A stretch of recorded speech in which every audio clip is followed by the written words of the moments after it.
Good afternoon, everybody. My name is Margaret Leary.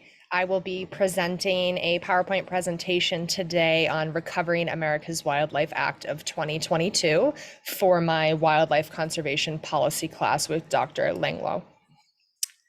So the Recovering America's Wildlife Act will allow the states, territories, and tribes to invest around $1.3 billion annually in proactive, hands-on collaborative efforts to help at-risk species specifically by restoring habitat, controlling invasive species, reconnecting migration routes, and addressing certain issues of habitat and species stability.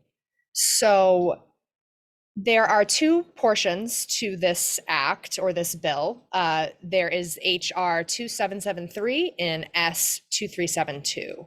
So those bills are representing the two houses within Congress. So that would be the House of Representatives and the Senate.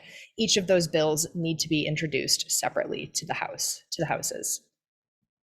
So let me just kind of address here exactly what the bill would be providing. And that would be a significant amount of funds to implement federally approved wildlife action plans.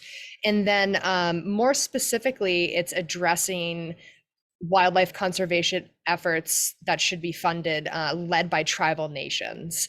So this bill is to support state, tribal, private, and national efforts to recover wildlife that's already identified as threatened or endangered. So this would be an amendment to the Endangered Species Act, which is already established within Congress. So the investment in tribal conservation is long overdue. It's very interesting to think that the native people of North America have been for so long not considered when it comes to conserving the native species on the native land. So with this bill, the tribal nations will be funded. Specifically, they own an estimated 140 million acres, and these lands provide habitat for more than 500 threatened and endangered species, and that's according to the National Wildlife Federation. So to put it as simply as possible, this bill will establish funds to support species in need, not just for states and territories, but for tribal nations as well. So currently, the Recovering America's Wildlife Act, the House of Representatives portion of it passed, and that was on June 14th of this year. So the vote on that day was 231 to 190. So there was a great amount of support for it.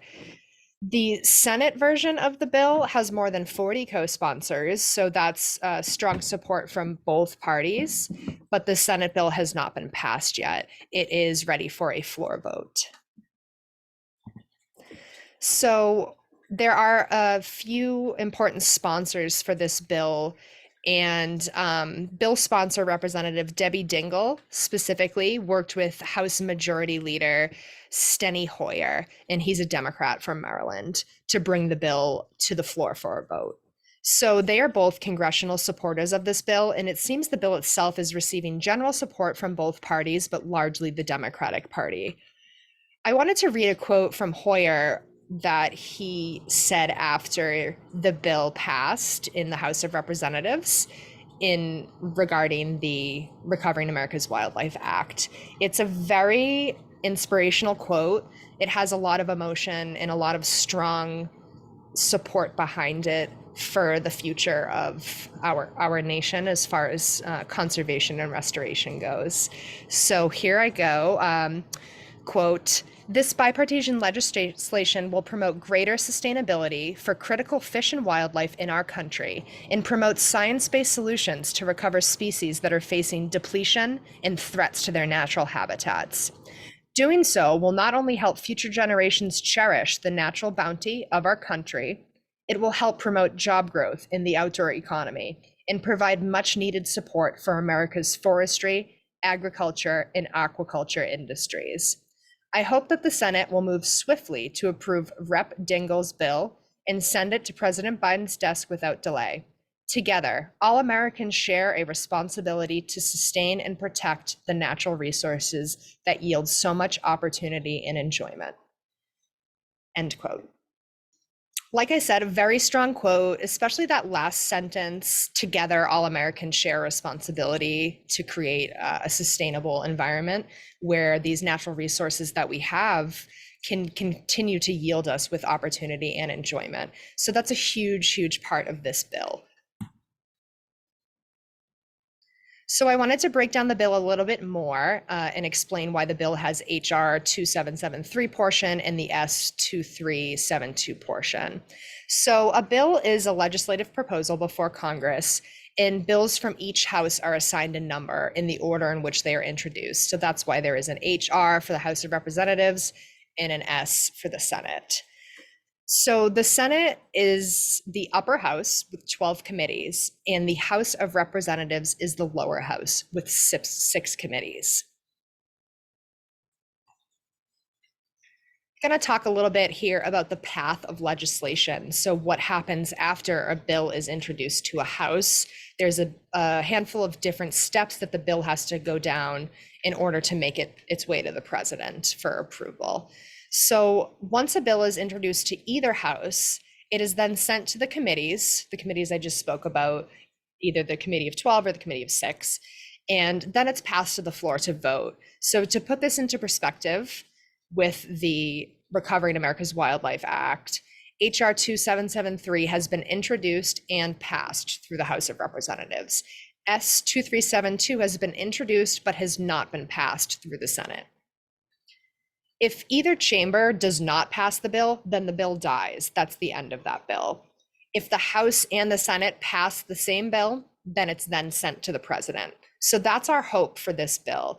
We see that it has already successfully been passed through the House of Representatives. And what we're hoping now is that the Senate will pass the bill as well. And that way President Biden will be able to enact this into law. So I wanted to talk about the implications that Recovering America's Wildlife Act will have in my home state, which is Massachusetts. So this act would assist with protecting over 400 species, which are endangered, threatened, or of special concern. Just 400 species in the state itself are in that state. So I'm sorry, are in that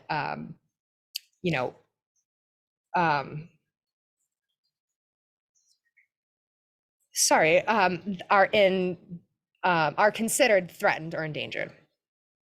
So, for example, the short-nosed sturgeon, Atlantic sturgeon, 3 different species of sea turtles, multiple snakes, terrestrial turtles, 9 different species of birds are all endangered in Massachusetts, and that's just a snippet of the list.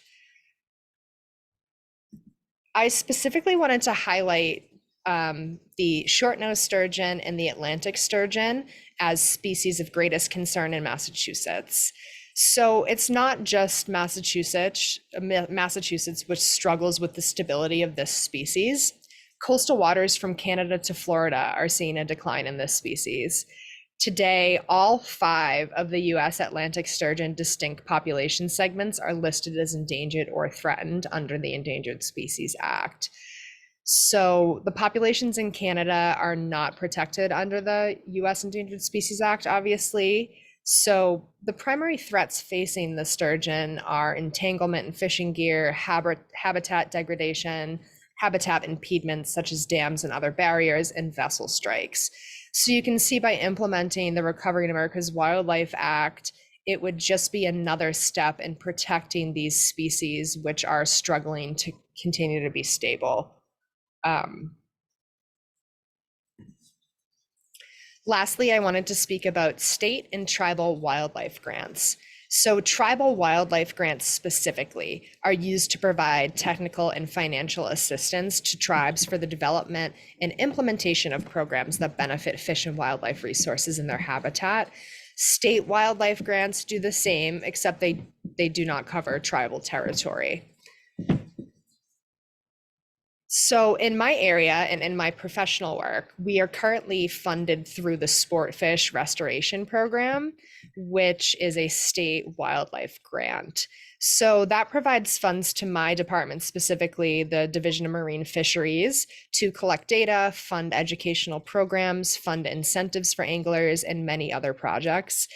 Um, it focuses on conservation and restoration of sports fish species and their habitats. So the Atlantic sturgeon and short-nosed sturgeon would also be covered in this scenario.